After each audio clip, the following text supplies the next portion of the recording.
Pernah nggak sih ngerasa semua usaha marketing kita itu ya cuma jadi noise saja? Cuma jadi gangguan yang lewat gitu aja? Nah, ternyata hampir semua bisnis ngalamin ini. Di sini kita bakal bongkar habis-habisan rahasia kenapa si marketing itu sering banget gagal. Dan yang lebih penting, kita bakal kasih lihat satu framework simple yang bisa mengubah semua noise itu jadi musik yang benar-benar didengerin sama pelanggan Anda. Oke, sekarang coba kita jujur sama diri sendiri deh. Marketing yang Anda lakuin sekarang itu cuma noise atau bukan? Soalnya, kemungkinan besarnya sih iya. Dan ini bukan soal marketing Anda jelek loh, tapi karena otak pelanggan kita itu emang secara biologis udah diprogram buat nggak peduli. Serius, Anda nggak salah dengar. Ada penjelasan ilmiahnya, dan kita bakal bahas sekarang juga. Jadi, pertanyaannya kok bisa sih otak kita jago banget ngabain iklan? Jawabannya itu ada di sains, di cara kerja otak kita. Yuk kita bedah kenapa kebanyakan marketing itu udah gagal bahkan sebelum mulai. Nah, ini dia kuncinya. Otak kita itu, jujur aja, nggak peduli sama iklan Anda. Tugas nomor satunya cuma satu, survive, bertahan hidup. Dan ternyata, mikir alias memproses informasi itu bakar kalori. Karena kalori itu berharga banget buat bertahan hidup, otak kita secara otomatis nyaring semua info yang nggak penting. Dan sayangnya, marketing Anda seringkali dianggap nggak penting.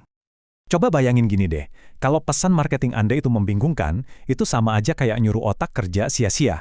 Misalnya, ngitungin ada berapa kursi di ruangan ini. Nggak ada gunanya kan buat survival? Nah, beda sama pesan yang jelas. Pesan yang jelas itu kayak ngasih tahu di mana pintu darurat kalau ada kebakaran. Informasi vital. Otak kita pasti bakal milih info soal pintu darurat daripada ngitungin kursi. Selalu. Dan dari sini, kita sampai ke mantra utama dari Story Brand. Ini aturan paling penting, paling fundamental dalam marketing. Kalau bikin bingung, ya bakal ditinggalin. Simpelnya, pesan yang ribet itu maksa pelanggan bakar kalori terlalu banyak. Hasilnya, ya mereka bakal cuek aja. Udah, sesimpel itu. Terus, gimana cara ngetes pesan kita? Gampang, pakai aja tes gumam atau grunt test. Bayangin ada manusia purba lihat website Anda. Cuma dalam 5 detik, dia bisa nggak ngegumam jawaban dari 3 pertanyaan simpel ini? Kalau nggak bisa, wah, berarti pesan Anda kerumitan. Dan itu artinya Anda lagi buang-buang duit dan kehilangan pelanggan. Ingat, kejelasan itu segalanya. Oke, jadi kita udah sepakat ya, musuh utamanya itu kebingungan. Terus solusinya gimana? Nah, solusinya itu ada di satu pergeseran mindset yang fundamental banget. Ini soal mengubah siapa yang jadi bintang utama di cerita Anda. Dan ini dia, rahasia terbesarnya. Sesuatu yang semua brand-brand keren di luar sana udah paham banget. Di dalam cerita marketing Anda, brand Anda itu bukan pahlawannya. Pelanggan Anda lah pahlawannya. Titik. Selalu. Coba kita lihat bedanya ya. Kalau brand Anda yang jadi pahlawan, tanpa sadar, Anda itu lagi saingan sama pelanggan Anda sendiri. Padahal, mereka itu nggak butuh pahlawan lain. Mereka lagi nyari pemandu. Coba deh pikirin. Luke Skywalker itu butuh Yoda. Nah, brand Anda itu harus jadi Yodanya.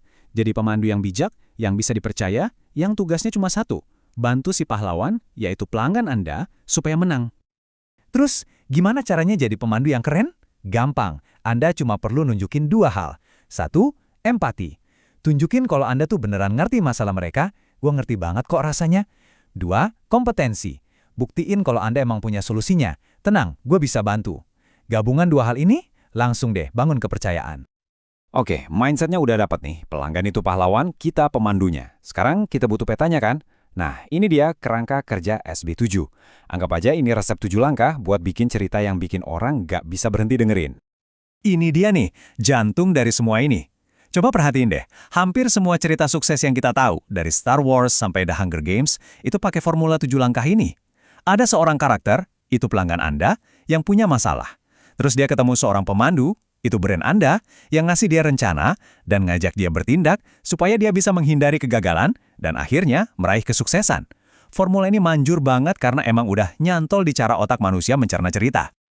Sekarang kita zoom in ke langkah 2. Masalah. Ini penting banget. Pesan marketing yang paling jitu itu bukan cuma nyelesain masalah luarnya aja, tapi juga nyentuh frustrasi di dalam hati pelanggan sama rasa nggak adil yang mereka rasain. Contohnya CarMax. Mereka kan nggak cuma jual mobil bekas kan? Itu masalah eksternal. Masalah internalnya. Orang benci nawar sama sales yang licik. Dan masalah filosofisnya. Gila, masa sih beli mobil aja harus dicurangin? Nah, CarMax nyelesain ketiganya. Ingat, pahlawan itu nggak akan gerak kalau nggak punya rencana. Disinilah langkah 4 berperan. Sebuah rencana itu gunanya buat ngilangin rasa takut dan ragu-ragu dari pelanggan. Ada 2 jenis rencana yang bisa Anda kasih. Pertama, rencana proses. Kasih tahu aja langkah-langkah simpel buat beli dari Anda. Kedua, rencana kesepakatan. Ini isinya janji-janji Anda buat nenangin ketakutan mereka. Dua-duanya ini kayak ngebangun jembatan kepercayaan, biar mereka berani nyebrang dan beli produk Anda. Nah, kalau semua ini kita terapin, apa yang terjadi? Inilah momennya, momen di mana kita mengubah semua noise marketing yang berisik itu jadi alunan musik yang merdu. Yuk kita lihat transformasinya. Tanpa framework cerita, marketing kita ya cuma noise, kacau, nggak jelas dan gampang banget dilupain. Tapi, dengan story brand, marketing kita berubah jadi musik. Ada strukturnya, ada ritmenya, ada melodinya. Jadi pesan yang bukan cuma didengar sama otak pelanggan, tapi juga diingat bahkan sampai dinyanyiin terus-terusan. Ini dia satu pemahaman yang krusial banget. Orang itu nggak beli produk yang terbaik. Mereka beli produk yang paling cepat mereka ngerti. Coba deh lihat Apple. Apa teknologi mereka selalu yang paling canggih? Debatable ya. Tapi satu hal yang pasti mereka punya, kejelasan. Mereka jago banget masuk ke dalam cerita pelanggannya. Makanya, ingat, kejelasan itu selalu menang lawan yang terbaik. Jadi hasil akhirnya apa? Ya ini. Pertama, Anda dapat kejelasan. Dari kejelasan bakal lahir koneksi yang kuat sama pelanggan. Dan dari koneksi itulah datang pertumbuhan. Sesederhana itu. Bikin pesan Anda jadi jernih itu benar-benar jalan pintas buat bisnis Anda tumbuh pesat. Dan sebagai penutup, saya mau kasih satu pertanyaan buat Anda renungkan. Setelah kita bahas semua ini, cerita seperti apa sih yang sebenarnya Anda tawarkan ke pelanggan? Apakah cerita di mana mereka jadi pahlawan yang Anda bimbing menuju kemenangan? Atau cuma jadi noise lagi yang bakal diabaikan gitu aja? Semua pilihan ada di tangan Anda.